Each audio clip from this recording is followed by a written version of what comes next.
What's going on, everybody? We are live. It is Saturday, so we got a lot to get into. We're definitely going to discuss Thursday's night game.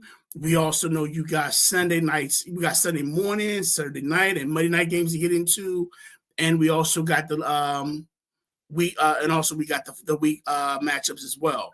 So sit back, relax, get your pen and paper ready. If y'all got some questions, let's get it started. All right, here we go.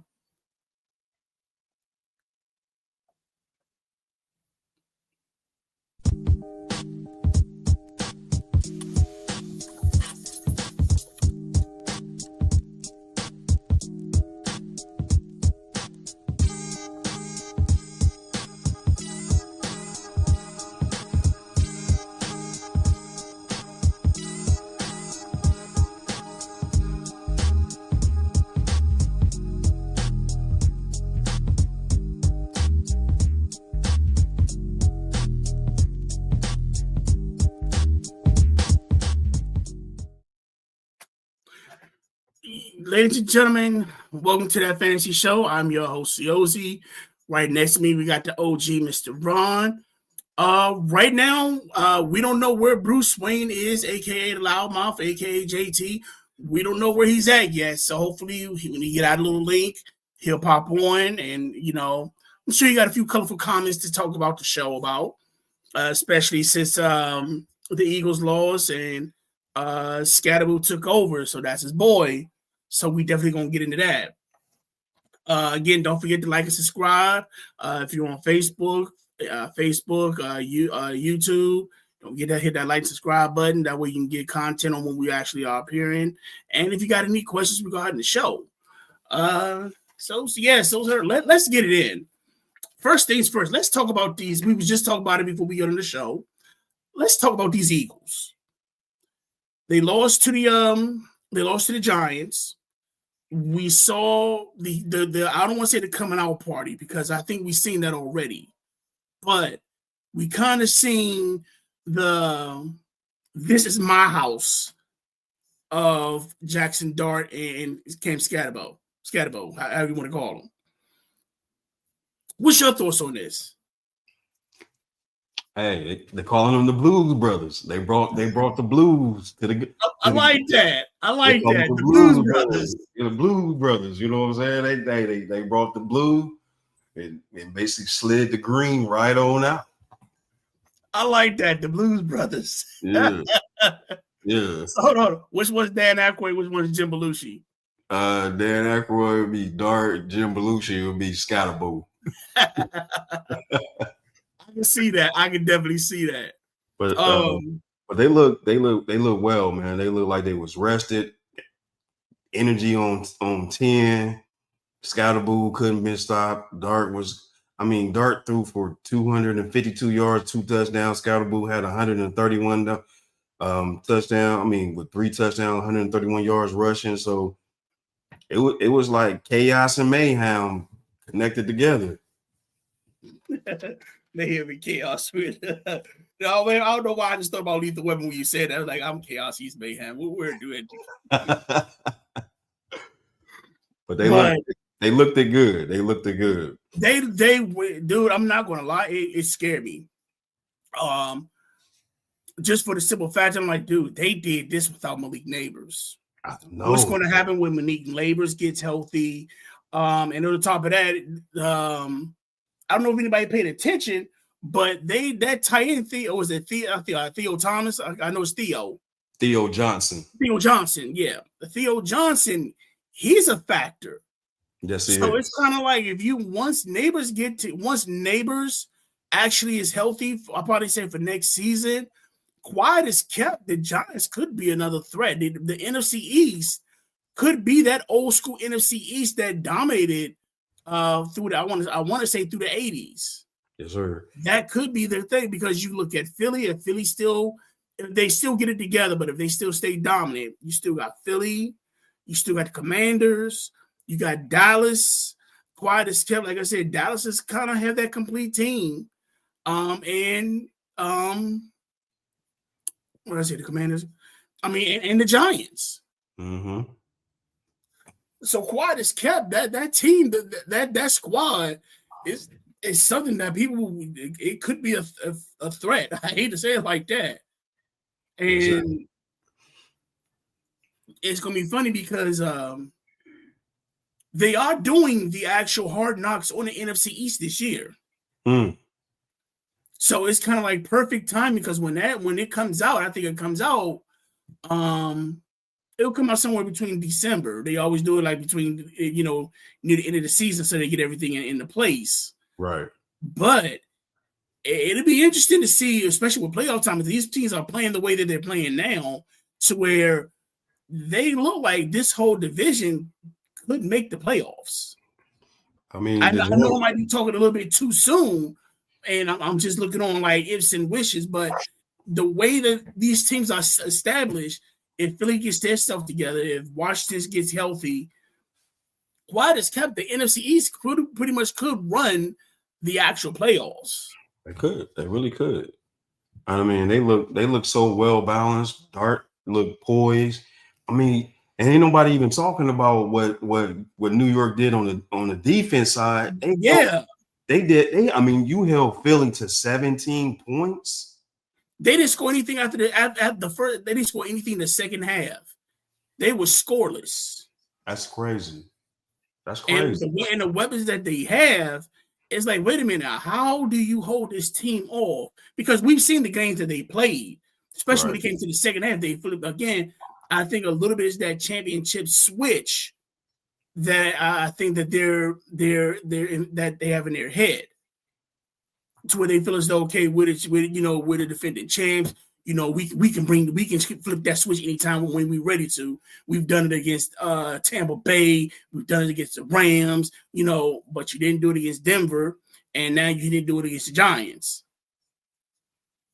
So I don't know if it's the offensive coordinator just, using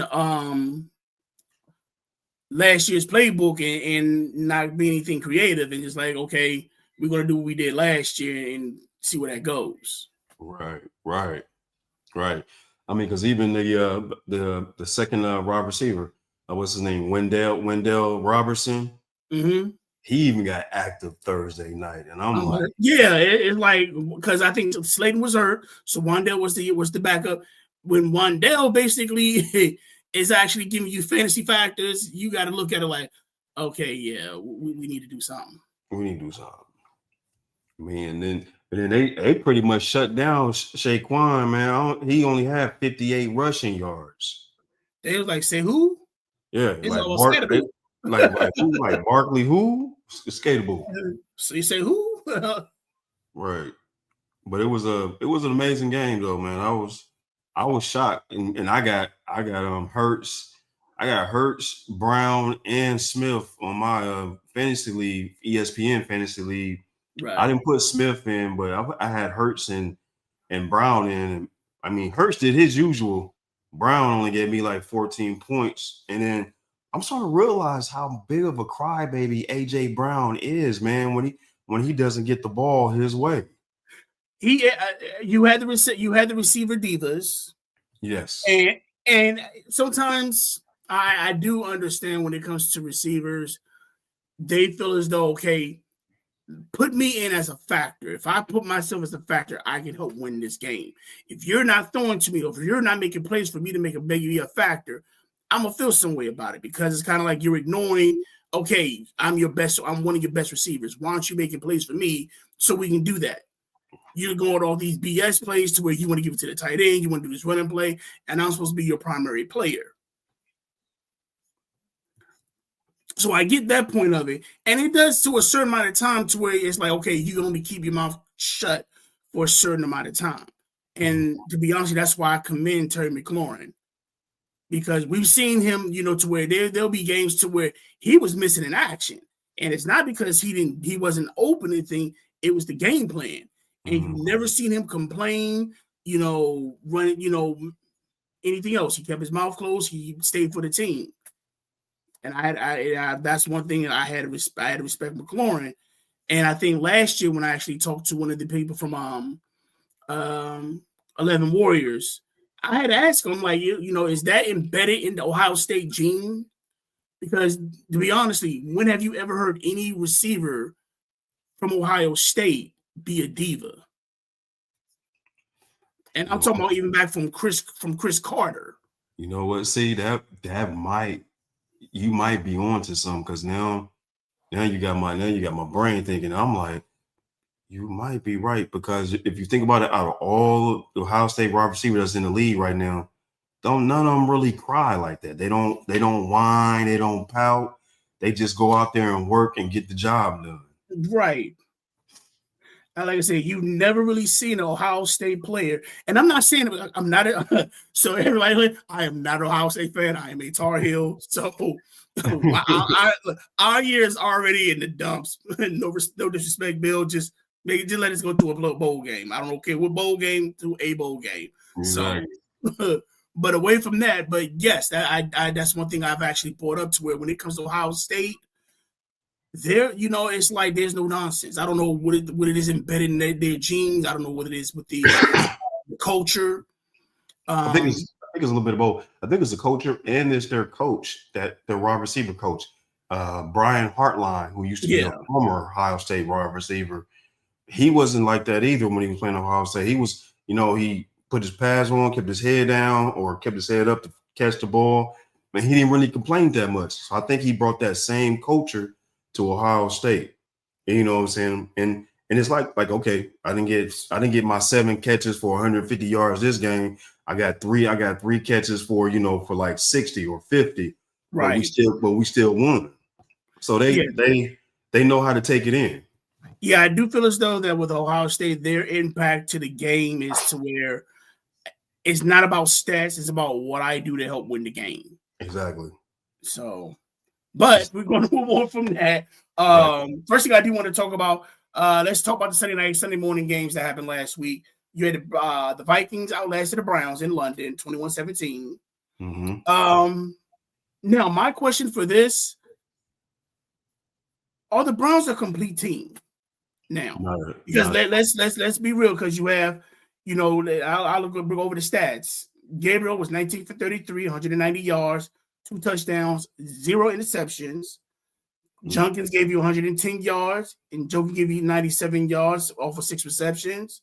Granted that the actual receivers wouldn't, catching the balls like they usually do, but you still have that threat to where any given Sunday they could get hot, especially if you're dealing with somebody when you have Jenkins running the ball and Joker catching the ball through in the middle. That opens up the actual the roof.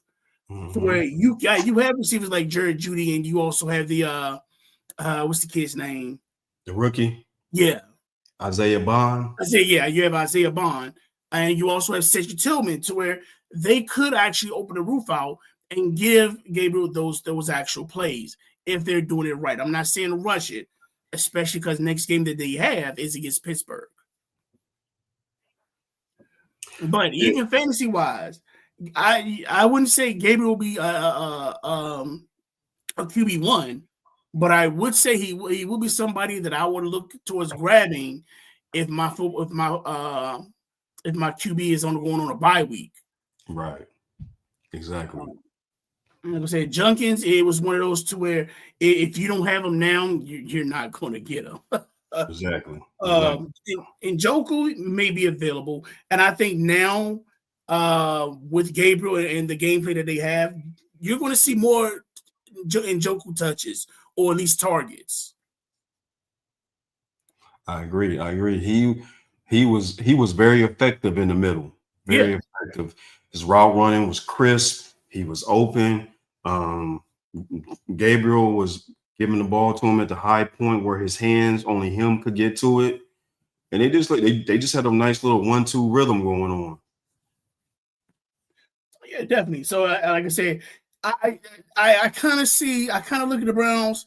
They might be a complete team, especially with defensively. You still have Garrett on the back end. You also got that kid. You got that kid from Michigan that you picked up as well. You still have Ward. You still have Harden. Let's keep it real. The Browns defense is not something you can overlook. Think you're going to just like blow these cats out the water. You might catch a few plays, but overall, I can see the Browns being a defensive threat. I can too. Browns has never really had a problem on defense. It's always been their offense. Like defense has always been stacked. Yeah. Next thing I definitely want to bring up is let's actually now look at the Vikings, because I'm not gonna lie, this was a good game. In which to where the Browns they lost the game, but they didn't lose the game, and that's what I mean. To where when you think of the Browns, you think like, oh man, how many interceptions did the QB throw? How many fumbles did the wide receiver did the running back do? How many sacks caused us to where you would when you think of the Browns, that's what you think of. Mm-hmm. But like I said, that came to the basically who had the ball last. Now, I do want to talk about Minnesota because let's be real, Wentz has been doing his thing. And I said this last week, and I kind of was wondering, is it the coaching? Because every quarterback that's came through the system has came out looking like, okay, they can be a starter. Mm-hmm. You seen what they did with Kirk Cousins. You seen how they did. Like I said, you see how they did Sam Darnold.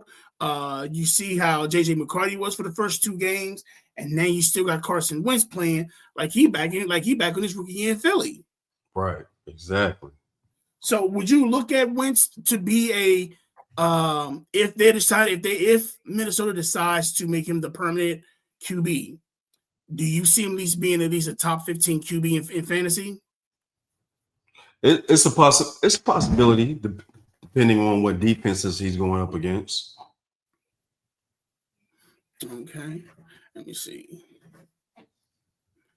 Because I do believe that Wentz, like I said, Wentz is one of those quarterbacks to where he's seasoned.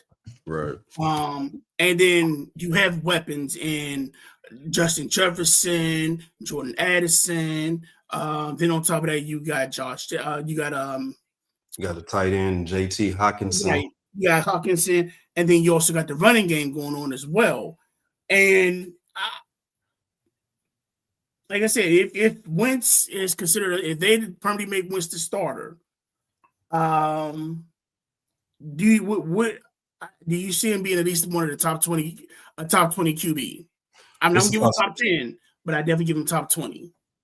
It's a possibility because he has two good wide receivers. You got Jefferson on one side and Atkinson on the other one, Addison on the one side, and then you got a potential good tight end too, who just came back from a knee injury about 2 years ago, but he's been slowly but surely been added into the lesson plan, to the game plan.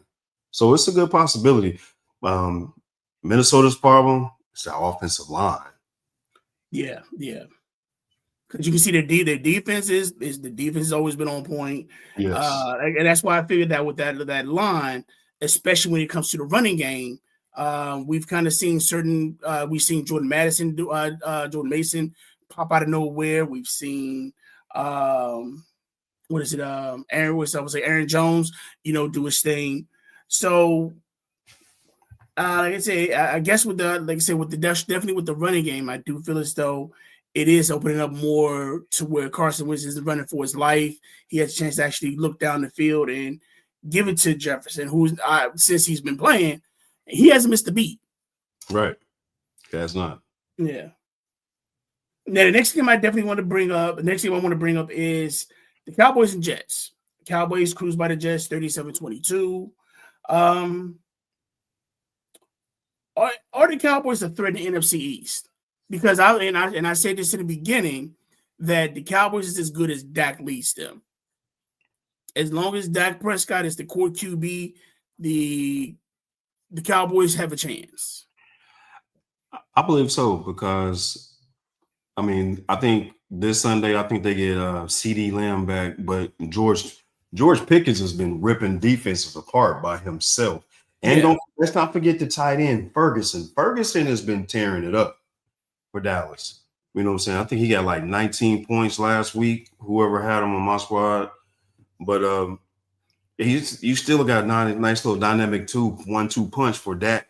Dak has actually been throwing pretty well and not really been throwing no interceptions. No, and that's what kind of scares me with the Cowboys is that in the beginning of the season, the Cowboys look the Cowboys look unstoppable for certain parts of the season.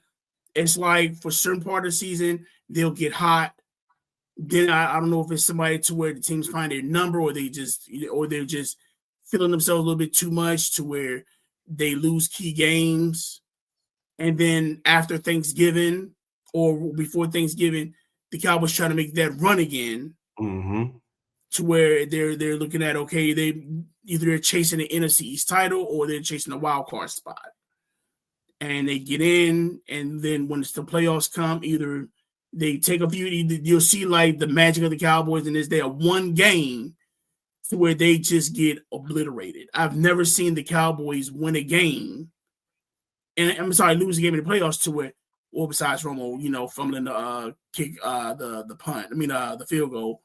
But I've never seen the Cowboys under Dak that they've actually lost a game by the skin of their teeth. It seems like for some reason when they get eliminated, they got blown out. Exactly. They got beat up. They got beat up like you got caught cheating. Exactly. But that's like I said. My biggest question: are they a threat in the NFC East? Especially like you said, when CeeDee Lamb gets healthy. I did check the reports; they still have him out for the hamstring, though. So unless anything changed, they still have him out for the hamstring. But but when Dak comes back, I'm not Dak, but when CeeDee Lamb comes back, you think about that, like, okay, yeah, you have a full force. Yes. I hope we don't come back when they play the Commanders, because I don't want that in my life. I don't need to hear that misery in my life about how good we back, baby, we back. No, I don't need that in my life. Right. Not against your team, but maybe somebody else's team. Absolutely not. No.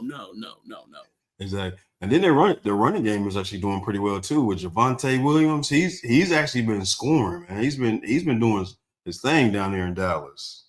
I hate to say it, I another Tar product. Right. But I did say when they picked him up, he is a 1,000-yard running back, and you got to think about it. He played for Denver, to where you really didn't have any air attack weapons. It was ground and pound, and he's still giving you 1,000 yards. Granted, he's went through 2 surgeries, that season-ending surgeries, but even then, when he came back, he's still giving you 1,000-yard rushes. And now what you go where you have somebody like Dallas who actually has a line and weapons. Outside. Where, we got to pick our poison. Either we shut down the lanes, or we open them up to where we're not getting the. You got to pick your poison. Exactly. So, like, I think I'm gonna say yes, they can be a threat, but it really boils down to the quarterback. If he stays locked in, they could be dangerous. Now, Sunday they play Carolina. Now I'm sure everybody is pretty much excited that Rico's back in town. Now we all seen what Rico did Sunday last week. Ran for 200 plus yards, making Dallas look like, hey, you miss me? Now he's come back to Dallas. Do you think he's gonna have the same impact? Because remember, Micah's not there no more. So I think Rico is gonna try to run and do his thing to show Dallas, like, y'all should have never traded me.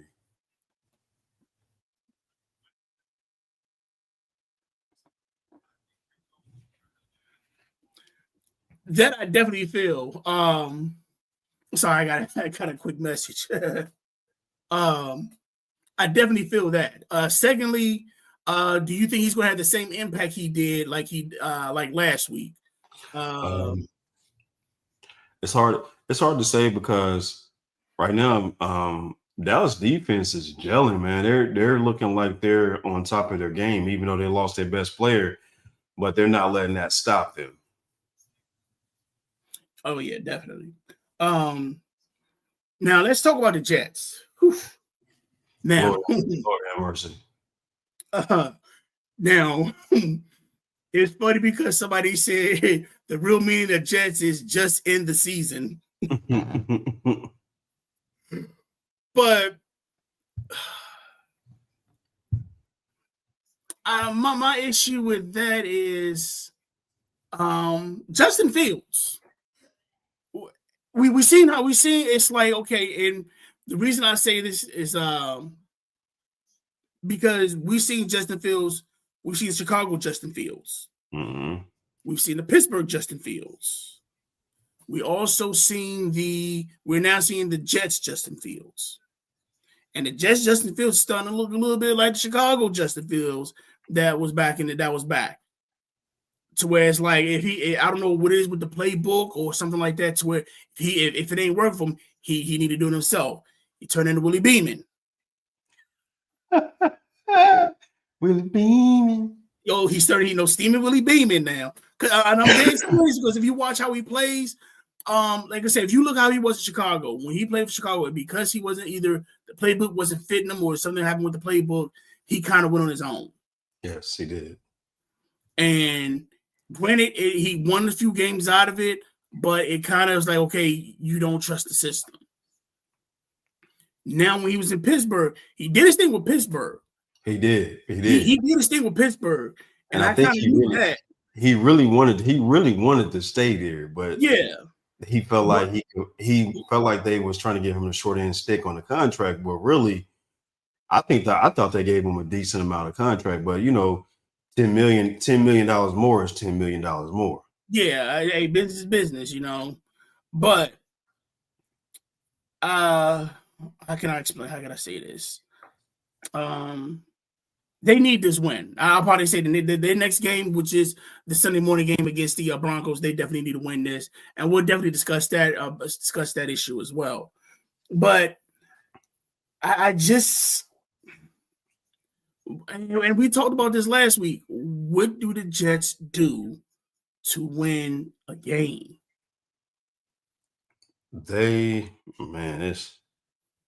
It's hard to say because I don't see a lot of offensive weapons besides Wilson and the running back Bryce.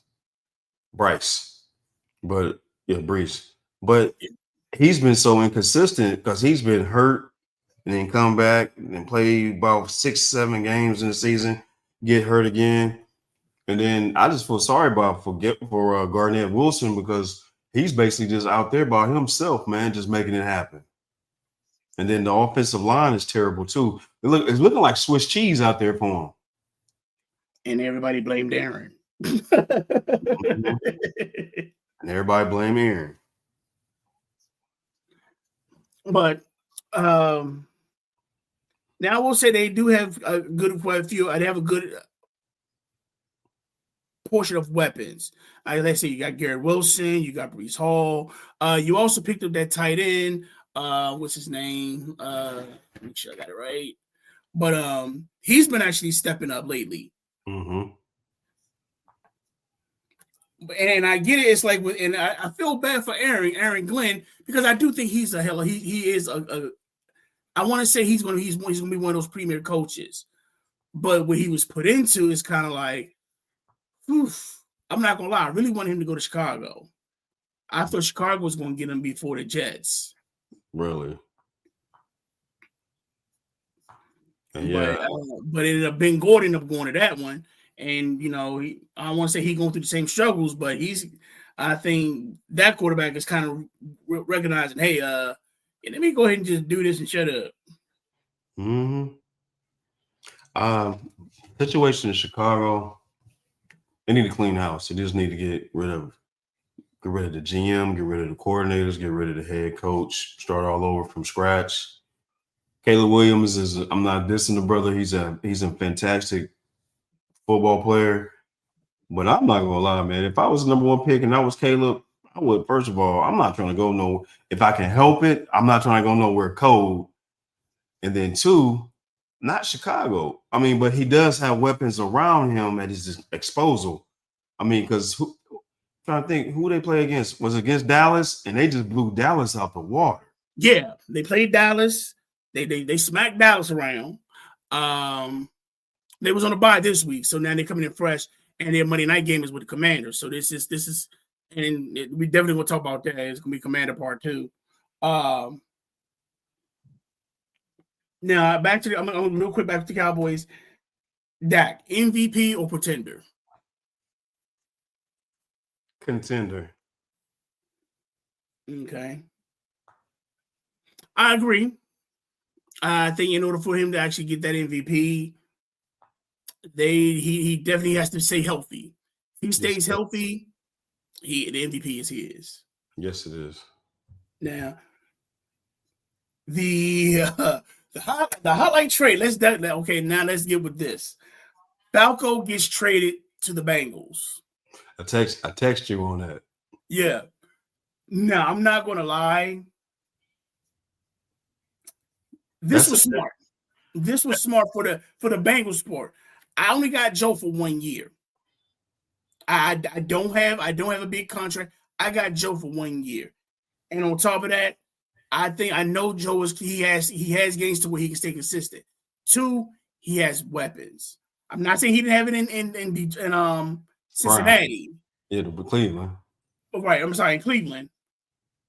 But I will say to where when I have a Chase, a Jamar Chase, when I have a T. Higgins, low key, Mike Jasinski, decent tight end. And you also got Chase.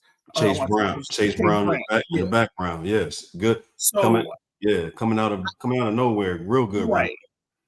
So I'll probably say the difference between Cleveland, like you said, it might be their line. And I'll probably say out of those two who had the best, out of the best. And it's going to be interesting because I think his first game is against the Ravens. Ooh, but the Ravens is actually hurting on defense. They got about 5 key players that's missing on that defense. The Ravens are, I'll probably say with the Ravens, and that's another conversation we got to have.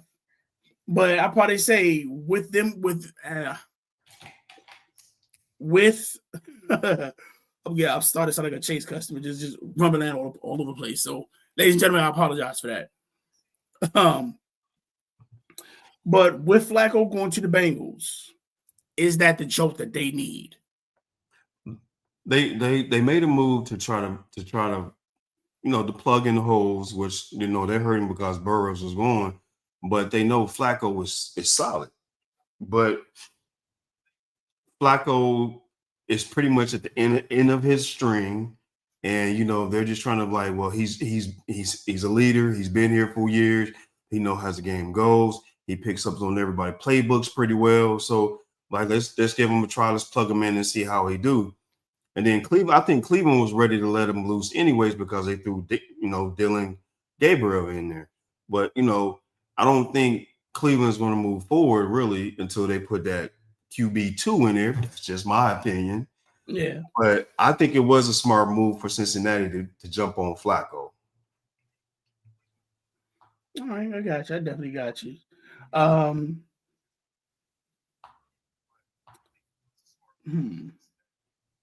Yeah, that definitely makes sense. I've never gone that. Last thing I want to talk about for my news and notes. Let's talk about the Cardinals. Oh man, and I'm still slapping myself because I picked their defense. Oh, did you? I had their defense. Now it's like at first I'm thinking like best thing I did. I knew this was going to happen. I'm watching the game. I'm seeing everything fall into play. I'm like, I knew it. I'm like, the Cardinals, the way they played. I watched how they played last week, and they were just smashing. I'm like, okay, the offense is kind of, but that defense is going to basically set the tone for them, and it did. Then I don't know how to explain this, but I think the offense caused the defense to I don't want to play no more. I think that's my personal opinion. I really feel as though that defense, once they seen that dude fumble that ball at the end zone, They're like, no, we ain't playing no more. We ain't gonna play no more. We working too hard out here. I'm like, you gonna do some stuff like that. You lucky, you lucky we ain't in the military, because I go full metal jacket on you. I'm talking about dry bar soaps, towels, and we just beat the metal. Yes. We treat you like Gomer. That's sad. But too.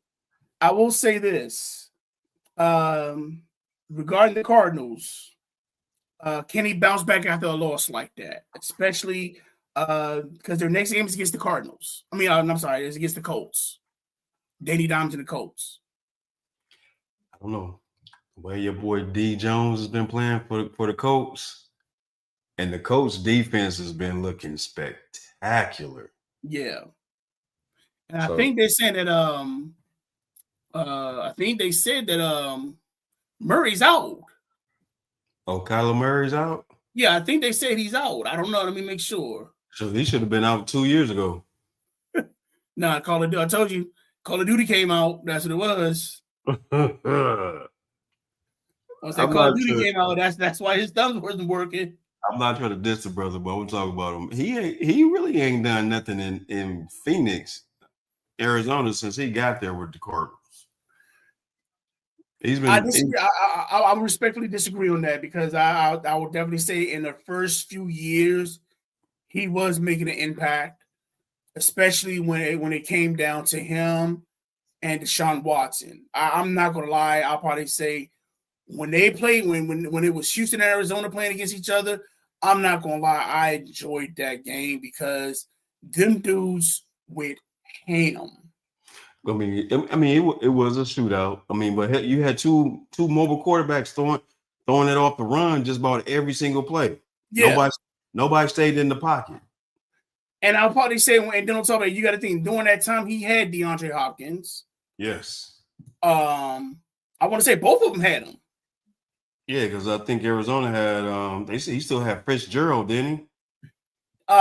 Fitzgerald coming off his year. You also had Hollywood Brown. Yeah. Because I know they traded Hollywood Brown to the Cardinals, and he did his thing.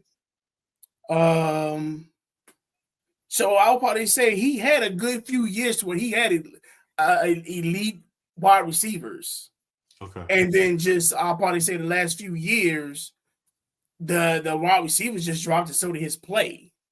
Yeah. So I'm hoping that with Marvin Harrison, the better he gets, the better Kyler Murray becomes, or at least goes back to that actual old school way he was before. Right. I really didn't want Harrison going there, but it is what it is. Yeah, we know where you want him to go. Y'all trying to stack the deck. Right. I wanted him to come to Steel. I wanted him to come to Steel Town, baby. You want him to stack the deck. You want an instant championship like Super Bowl, baby. Yeah, I wanted Aaron Rodgers to have 2 6'4" wide receivers. You want last name Harrison, the other one last name Metcalf. Pick your poison. Pick your poison. Now the next question is let's talk about Tennessee. Cam Ward he's going through growing pains, but I will probably say the thing that impressed me the most watching that game, they actually used Calvin Ridley finally. Yes, they did. Calvin Ridley actually came out of nowhere and he showed up. The scary thing, I'm like, wait a minute, he's actually playing, he's actually catching balls, you're throwing it to him. So hopefully that's a factor. Now the next game they play is with the Geno and the Raiders. And the reason I say no is because when Geno throw that ball, it's another interception. There goes another one. Yeah, basically like Geno. Oh man, I don't know, man. Geno's a good quarterback, but I just think he's really in the wrong system. He was better. The system was good for him when he was in Seattle, but now this Las Vegas system, and he really doesn't have that supporting cast either, man. But I mean, he got a good one. He got about a good one wide receiver, and then he got the rookie running back. Well, here's the thing with Gino, and this is what kills me. This was the coach that made you come, that brought you back. Yeah, that's the scary thing. It's like, wait a minute, Pete Carroll, when he was in Seattle, brought you in, and he made you that actual player, and you're not playing the same way he was before. Now, I'm not going to lie, me personally, it's the person in the box. I've never been a fan of Chip Kelly. Okay. He's the offensive coordinator. I've never been a fan of Chip Kelly and that hurry offense. If you're a Buckeye, you love playing against Chip Kelly. Chip Kelly's like, it's like a taco bye week. We already know. But I'll probably say with this game, does this give the Titans any type of motivation? Can you see Cam Ward actually start to make a run and being that rookie quarterback, or being the rookie quarterback, being the number one pick? Most definitely. I definitely can, because he's got his confidence up now. He got his confidence went up a little bit now since he won that last game. Yeah. And sometimes that's all the spark you need. Just one game to get you started, to get you motivated. Makes sense. But you know what I'm saying? You can't expect him to be a superhero because he's still a rookie. I mean, but he can still, he can still do some things, but don't really start looking for a major impact until about like year 2, year 3. Right, when they actually have more weapons for him. Exactly. You gets a little bit more draft picks in there, get some chemistry together, and then start looking for the superhero to come out. Because right now his superhero cape ain't even flapping. Man, it ain't even flapping. It's like it's not even flapping. Look, CEO, it ain't doing this. It's doing this. It barely do this. So right now, that's it for the news and notes. Let's get with week 6. Yes, sir. So for everybody that's having issues, especially with a lot of the injuries that's been going on and things like that, what I was able to do was pull the actual waiver wire to see who they have, who's available, and do you feel as though that's somebody worth grabbing. So let me pull up the waiver wire. What we got? Here we go.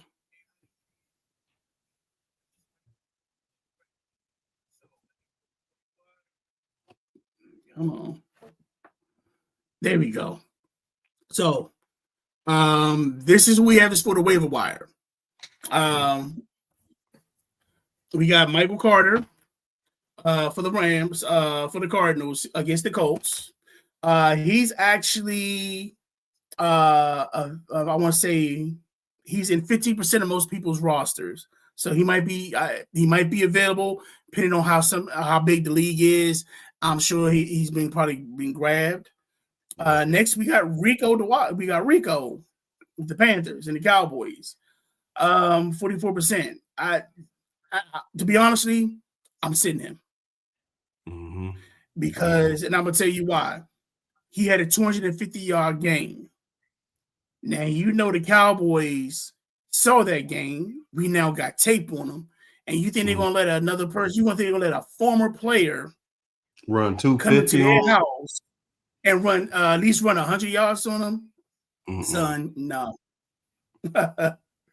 Next, we got Kamani Vidal and Hassan Haskins. Both play for the Chargers. This is due to Omari Hampton having that high ankle sprain. Put him on IR. They put him on IR for the 4 weeks. Now, them playing the Dolphins, they're pretty much available in every league. Now, I will say this. I'll stand away because this is nothing going to be but a running back by committee. Because you're already dealing with Harbaugh, so he likes to run the ball. This is nothing but a running back by committee. You don't know who's going to get what touches, and you don't know how they're going to use this person. So I will stay away from it for that week, see how they use them.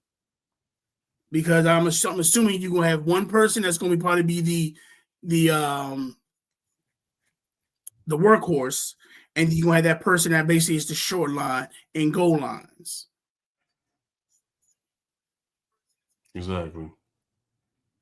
Then I see we got Romeo Dobbs with the Packers.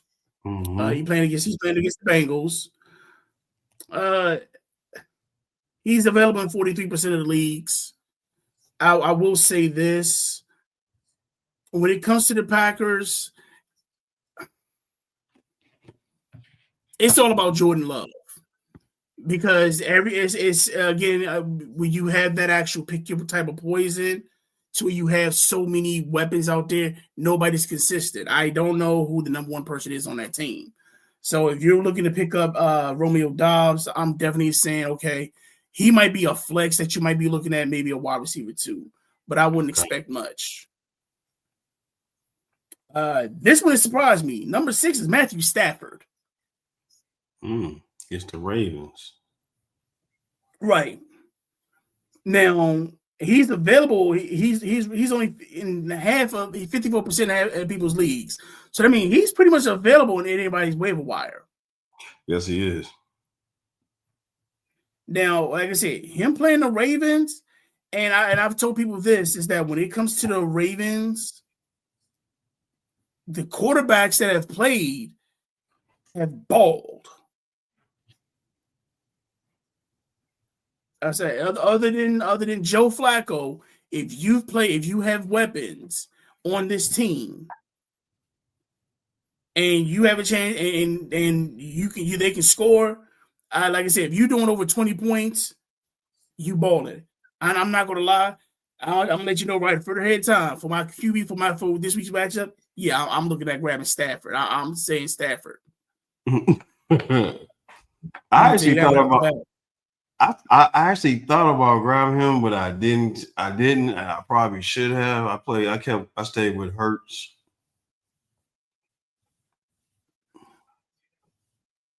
I ain't mad at that. Next, we got surprisingly he's still available. Darren Waller. Yeah, he balled last weekend. Yeah, I don't think a lot of people realize that and this happened last year with the Dolphins again. He is available in 40% of the leagues. Waller is a sneaky one. He is. Because it depends on how the Dolphins run. Now, if they did have Tyreek Hill, I would probably say he won't get as much touches.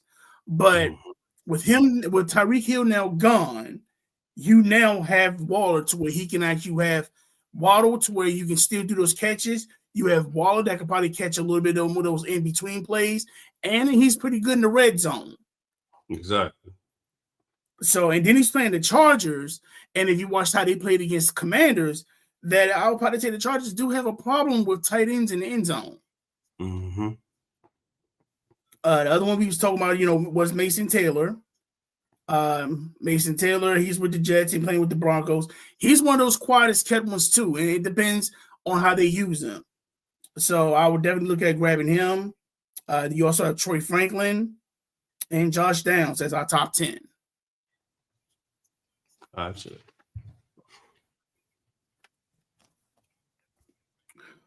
So that's all I have for your waiver wire. That's what I have for the waiver wire needs. Okay. All right. So before we get into the actual our favorite part, who you got, let's look at who we had as the top lineup. Gotcha. The fantasy gold, CJ. Yeah, so if this is the actual gold standard. If you had these open, you walking around just talking all types of trash, pretty much, saying that this is all you. For QB, it was CJ Stroud. QB1, RB1 was Rico Dowdle. QB2 was Jonathan Taylor. I was Jonathan Taylor. Hold on. It's so bright. I'm like, dang. I'm about to change the font next. I had to pull out the glasses for a little bit like, let's see Rico Dowdle. Wide receiver 1 was Emeka Ibuka. Wide receiver 2, Jamar Chase. AJ Banner. That one was pretty good. He was tight end for the Seahawks. Flex, Kyrie Williams. The defense was the Saints, so that got you 18. So if you had this, you pretty much had your fantasy totals at 226.46.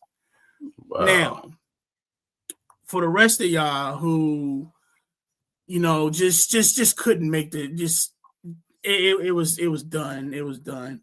You're sitting in your bathtub, shower running, got Carl Thomas emotional going on in your bathroom because you just don't know how this happened, how you picked this squad. This is the unperfect lineup. A pimping slick back is just basically tell you put your head down. We ain't gonna say the rest. And I'm sure he's had it. And I'm sure he gave you the pimp's prayer a few times after he slapped the hell out of you. Wondering why did you pick this squad? So for this unperfect lineup, we got Drake May that had 12.1. It was against the Buffalo Bills, but they still pulled that W. Marks from the Titans, not Titans, from the Texans, got you 3.4. Travion Henderson, 4.7. Jay Williams from Detroit got you 2 points. Jared Judy got you 3.6. Zach Ertz didn't give you anything. Cook from Buffalo. Cook from Buffalo got you 4.9. Wow. And the Seahawks defense got you -3. That hurts. Got you -3. That hurts. That's like some weather. Like you just take away from your points. That's when you feel bad. Oh, man, that's like the weather. -3. Like, so basically, they hit you with the negative. And I actually pulled up our stats. So here's our stats for this week for the players that we had. And as you can say, I hate to say it, but your boy came up on top with 119. You weren't far behind with 117. JT's at 108. And I hate to say it because he picked his defense was the Bucks. The Bucks got him. I don't know when I checked the negative lineups, I'm trying to figure out how the Bucks got -4. Well, it's due to our lineup. I probably say this is actually based off our setup for my lineups. But for that, it was the Bucks that got him -4 points. So I'm sure once he sees this or he watched this show, he's going to have a few negative words to say to me about why is it that the defense here was -4, but when you show the actual poor piss lineup that the other team had -3, I'm going to call controversy. I'm going to call collusion. Man. Sit down, Ruffin. Man.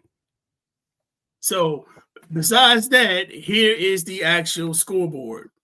And yes, this is what we actually are fighting for if it shows up.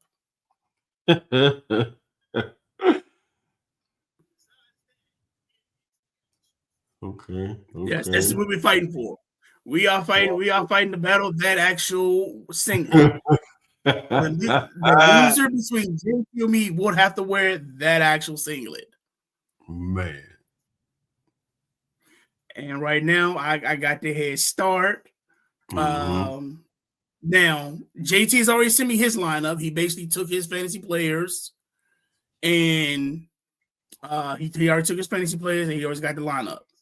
Now, JT, if you're watching this again, I will do this for you because I understand how you feel about the Thursday lineup.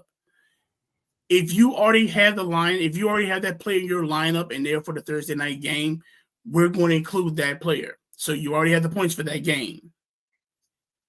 I'll give you that. So because you're putting your lineup in before the Thursday night games, if that's the person that's in your lineup and they play a Thursday night game, their points will count. Gotcha. It's got me about 2 points. 119, 117. Man.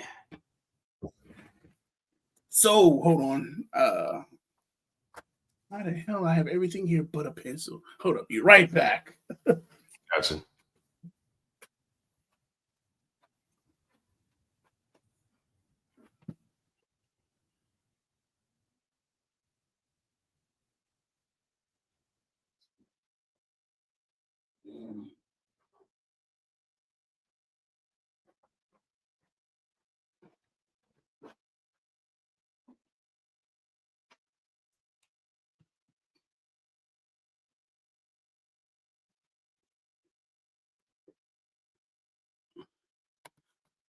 All right, now we are back. Yes, sir. So, you know what? I did actually. Well, we'll talk about that once we do our pick'ems, our pick'em matchups. So, for week one, you're sorry for week 6.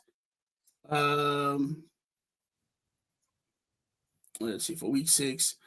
Here's my lineup for QB.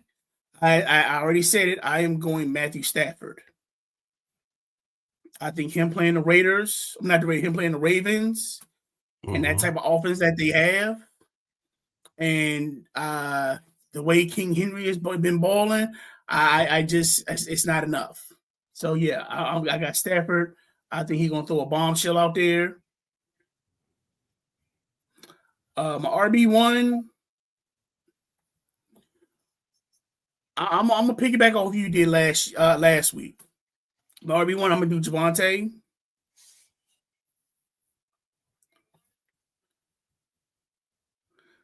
And then my RB2, I'm gonna go Monday night, and I'm gonna go with old Bill from the Commanders. Let me see. For wide receiver, I'm trying to think. I'm gonna go. I'm gonna for RB1. I'm gonna go Waddle. Waddle. What? I'm gonna go Waddle. Wide receiver 2. I'm gonna go Marvin Harrison Jr.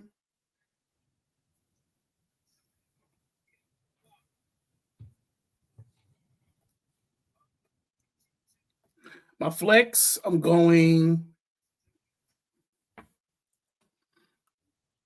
go Devontae. I'm gonna go. I think Devontae might actually have one of those breakout games.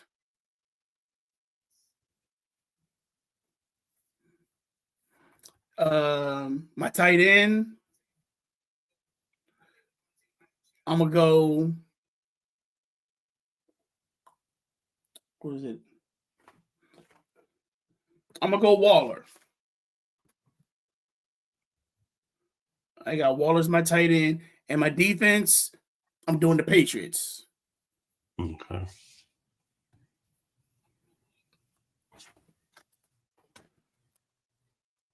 All right, who you got for your week 6? I'm gonna have to ride with you on that train. I'm gonna go with Stafford as well as my quarterback QB1 because they've been kind of smoking lately. My running back 1, I'm gonna go with my man Williams again, Javonte Williams from Dallas Cowboys. Then I'm gonna go with running back 2. I'm gonna go with I'm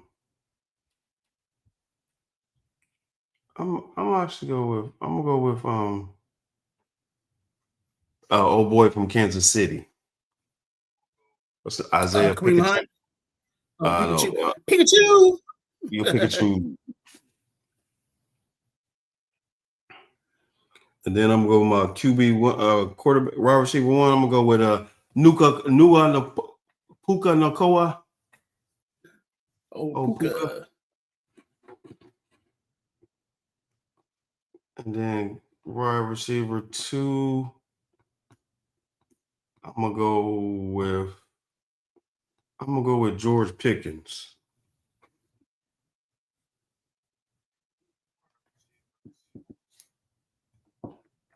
Tight end.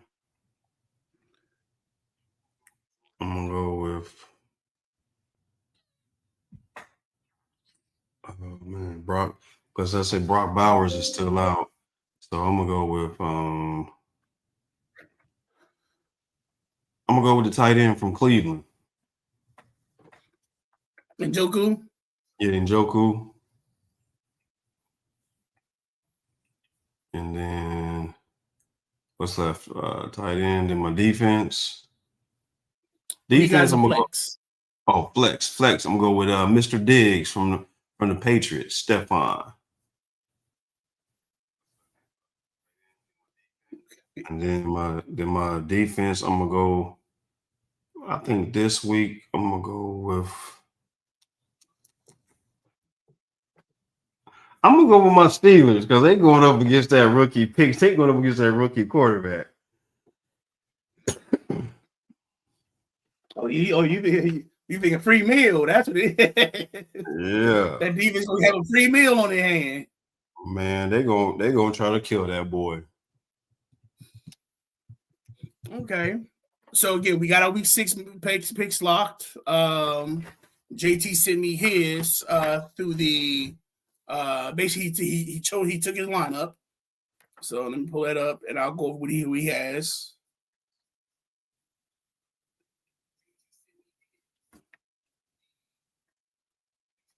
Let's see. Here it is, Messenger.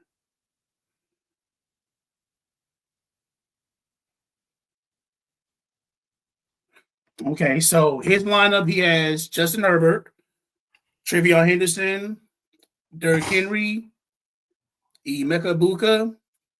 He's also got Puka Nacua. As of right now, he has Brock Bowers. Okay. Flex, he has Debo, and for the defense, he's sticking with the Bucks.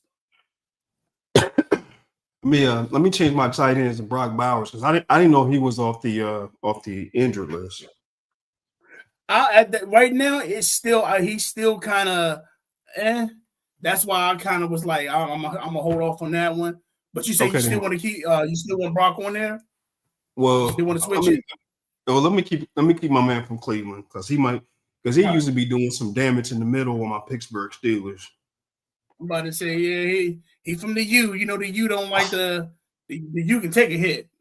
Yeah, you ain't never lying.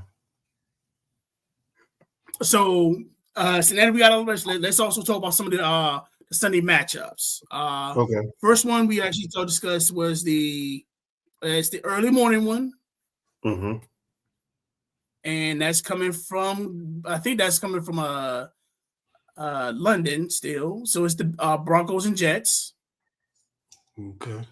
Like I said, the players that I think you need to watch for, the players that need to be watched for the Broncos, you got Bo Nix, Evan Ingram, J.K. Dobbins, Cortland Sutton, R.J. Harvey, Troy Franklin, and Marvin Mims. Now, the scary thing with these 3 wide receivers, their target rates are damn near close. I think one is 30. I think Cortland Sutton has the most with 37. Mm-hmm. Troy Franklin is 31. Marvin Mims is 30. Wow. That's their targets. Wow. So he's spreading the ball around pretty good with those 3. Yeah, he's spreading the ball out. So like I say, those are pretty key fantasy players. If, like I said, if they're available or if you're looking to start or sit.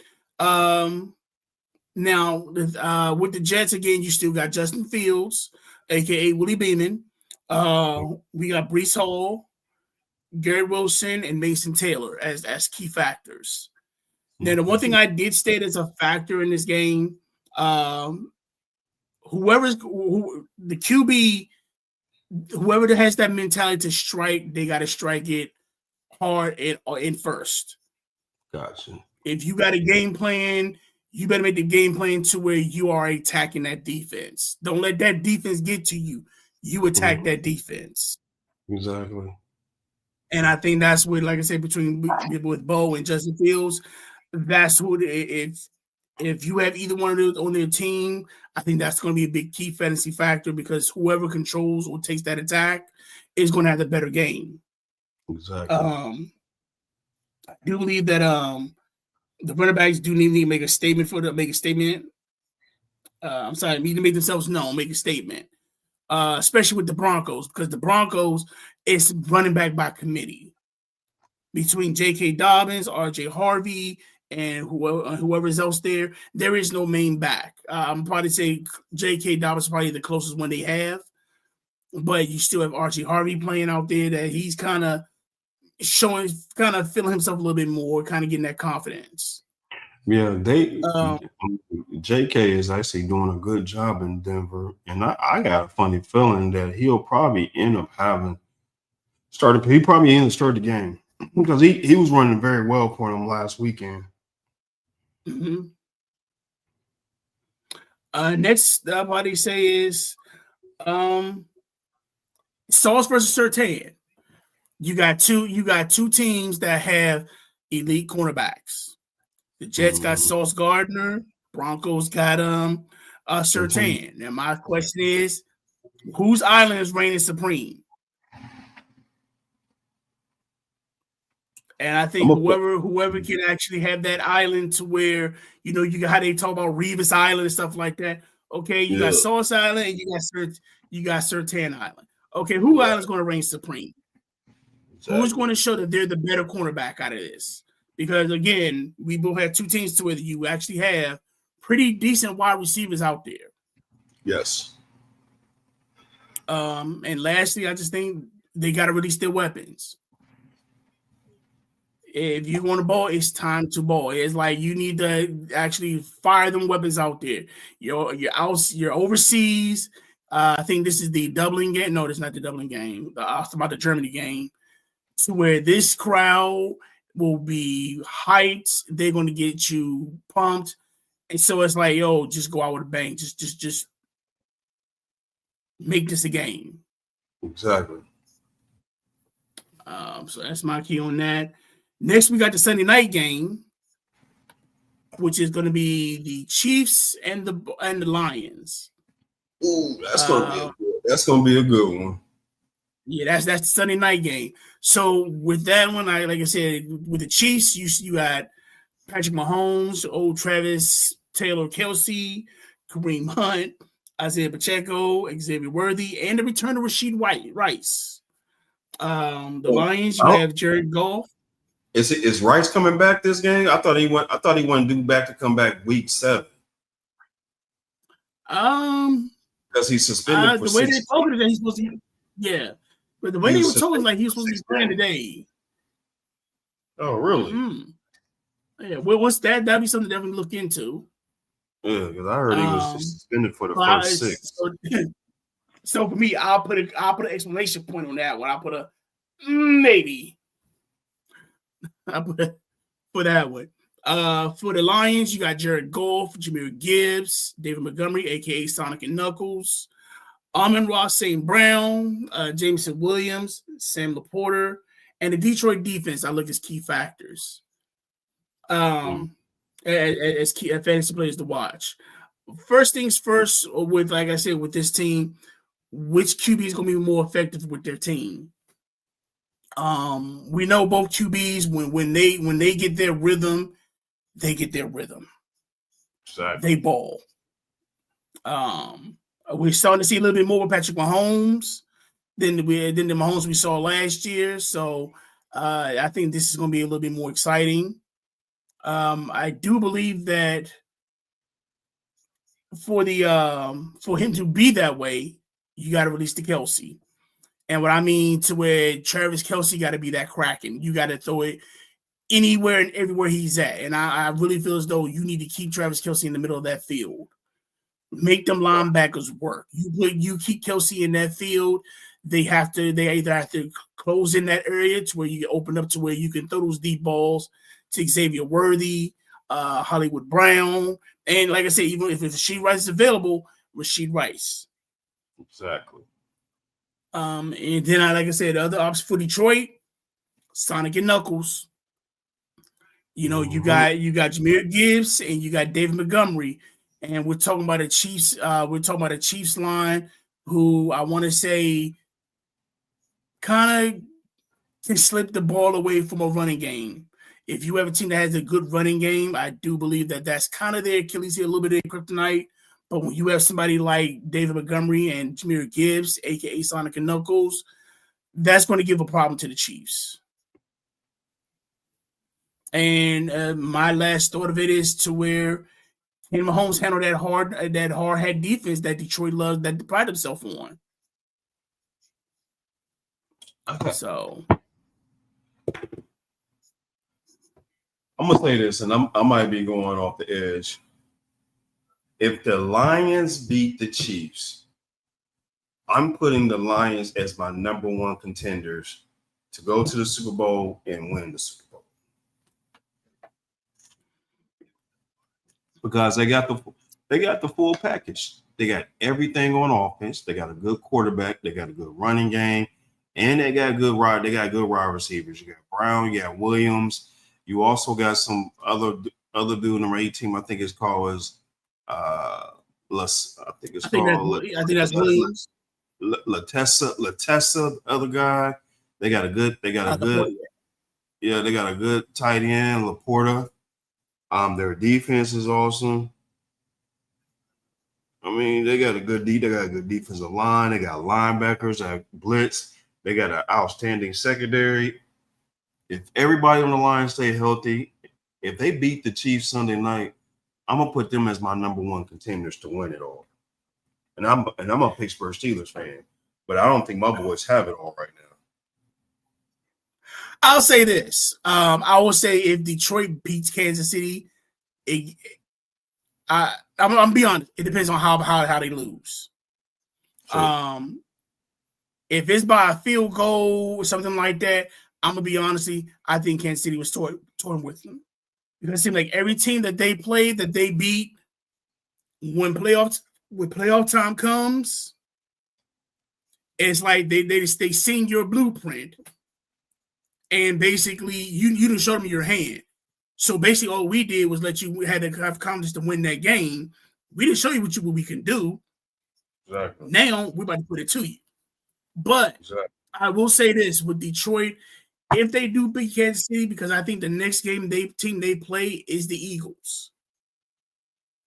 If they beat Kansas City and they beat the Eagles soundly, and I want to soundly 10 points. Not a touchdown, not a field goal. If you beat this team soundly, yeah, I definitely agree with you. Mm-hmm.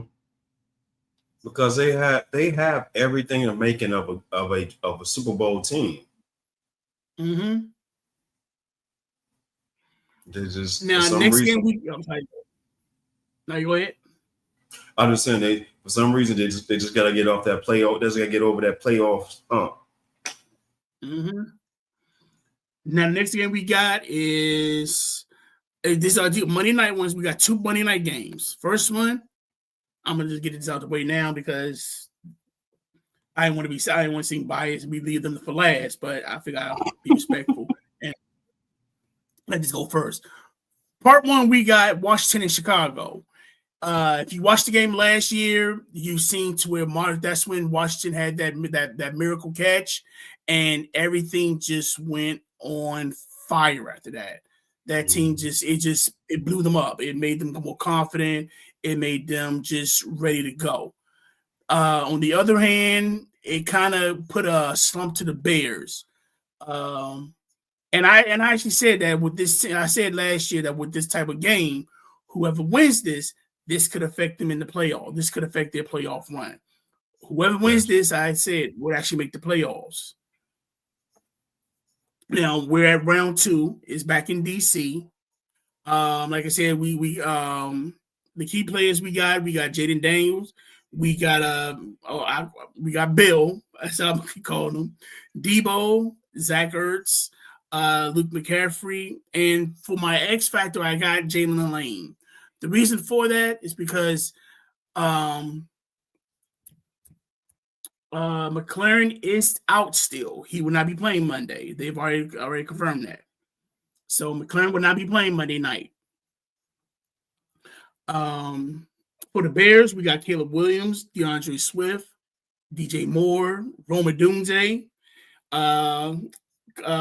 Colston Loveland, and Luther Burden. These are all fantasy fact players to watch. I'm gonna say it first, the most for a fantasy factor, DJ Moore. Keep an eye on DJ Moore, and the reason I say that is because he's been the commander assassin every year. Besides last year, if you watch when they play the Commanders, DJ Moore has gone off. He's gone off. That's interesting. So I will definitely say keep an eye on DJ Moore. Secondly, like I said, one thing is keep Jalen off the ground. We need to keep Jalen. If Jalen stay upright, Jalen does magic. Second, another part of that, keep Caleb calm. And the reason I say this, when Caleb Williams kind of gets pressure, or he gets type of what's the word I want to say? He gets into his head too much. He tries to do too much. He tries to overdo it. He's out there. He's back in school trying to play throwback, thinking he can actually shake the whole team and do it himself. Next thing I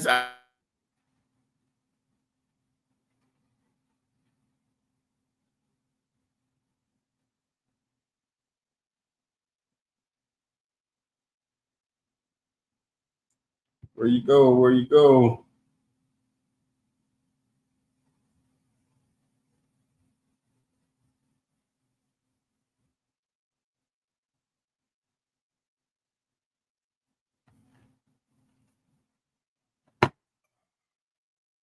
The Ozzy. Where you go?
my computer died. I forgot to plug it in.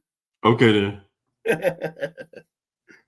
But I think I was saying that whoever what I was actually saying is that whoever wants that running game will take over, because you got Bill and you got DeAndre Swift. Whoever actually kills this running game actually will take over the game. Exactly. And then lastly, what I have for the Commanders is that you got Bill and you got Debo. Who else is going to help Jaden? Who else was going to help Jaden? Because remember, go ahead and take this off. Because remember, you have McLaurin, who's going to be out that game as well. True. So I mean, you got I think the second backup tight end. Forgot his name. Yeah. He can get pretty active too. Hopefully, Zach Ertz he steps up. And then I think I knew you talking about. I think his name is Baker or something like that. I forgot. Yeah. But it's gonna be a interesting game. It is. We still look, and that's only part one. Now we got part two, which will be Buffalo and Atlanta. That's gonna be something else. So Buffalo's coming off a loss. Atlanta's coming from a tail whooping with 2 belts. Dude. But so one of these teams are actually going to come. They're one to come back and get that W. You got Josh Allen. You got Josh plays to watch. You got Josh Allen, James Cook, Khalil Shakir, Dalton Kincaid, and Dawson Knox. For the Falcons, you got Michael Penix Jr., Bijan Robinson, Tyler Algier, quiet as kept, Kyle Pitts, Drake London, Darnell Mooney, and Ray McLeod. I will say this with this game, whoever, again, I'd probably say this for the last few matchups, the running game will be actually the key factor because you have 2 primary players such as Bijan Robinson and James Cook playing that they are probably one of the most elite. They're part of the 2 elite running backs in the league right now. Mm-hmm. So I do feel as though whoever dominates will actually control the game. With Atlanta, I do say this. I do feel as though make picks active early. I agree. Because it just seems like when you have Kyle Pitts, they for some reason they play him a few times and then they fade off of him, and then they wonder why is he any good? Anything because y'all not using them like you need to. Mm-hmm. It's like treat him like Travis Kelce. He doesn't need to be he doesn't need to be a wide receiver. That's what you got Drake London, and that's what you got Ray and Darnell Mooney for. Exactly. Which Mooney will be out this game as well due to a hamstring. I do believe this will actually come to a game. It comes to the 4th quarter, and whatever quarterback takes over wins this game. And I mean, whoever says, "Hey, strap on my back, I got this." Exactly. We know Josh Allen is that type of player. I don't know if he watches centers before the game to get him all hyped up, but that man comes to play every night. He been balling out 4th quarter for the past few weeks. Yes, sir. And the other question I have is that who the Bills makes their main wide receiver. I don't know. I thought they had it in their draft choice last year with Coleman, but yeah, I don't know. He's too. What's his name? Keon Coleman. Yeah, he's too inconsistent. One game he'll be hot. He'll be hot like the man downstairs, and next thing you know, he's like kind of like Bobby Brown, too cold to hold, too hot to handle, too cold to hold. Oh, he put Bobby in it. It's like, man, like come on, Keon, man. You 6'4", you done finally gave Allen a big target, 6'4". I think you're like 6'4", 220, 225. Got good hands, but I don't know. I think his main problem is he just don't know how to get open. Yeah. But that's going to be a key matchup. So those are good. Those are games that we're looking at. Like I said, those are strategy choice of games. And like we got everything covered this week. Okay, then. Before we go, like I said, y'all like and subscribe. Hopefully y'all enjoy our stuff. Before we do go, I do want to say this. Today we actually got our first comment. Well, it's the first comment that I've seen. And it was somebody that actually kind of just gave us a positive output. And I want to thank you guys. I want to thank Ron. I definitely want to thank you and JT for sticking with this. You guys have been solid, even when we had my internet interactions and things like that. Y'all stayed with me. Y'all kept the show going. Your knowledge with the game, JT's tactics. I definitely do appreciate you guys. Appreciate it. Hopefully this comment means as much as me as it means to you guys. So hopefully we keep building on this. Yes, sir. Yes, sir. So, but I'm gonna stop getting sentimental and emotional. I gotta transform into Uncle Elroy. Yeah, man. This is how something came. Yeah. Have a good time, man. I will. Hey, Like I said, if y'all like us, like and subscribe, the actual button. If y'all got questions regarding games, definitely hit us up. Other than that, I'm out of here. Y'all enjoy y'all Sundays. Remember, if you go to watch the games, get to the early service first before you watch the game. That's what the internet is for. All right, y'all. Yes, sir. Peace. See you.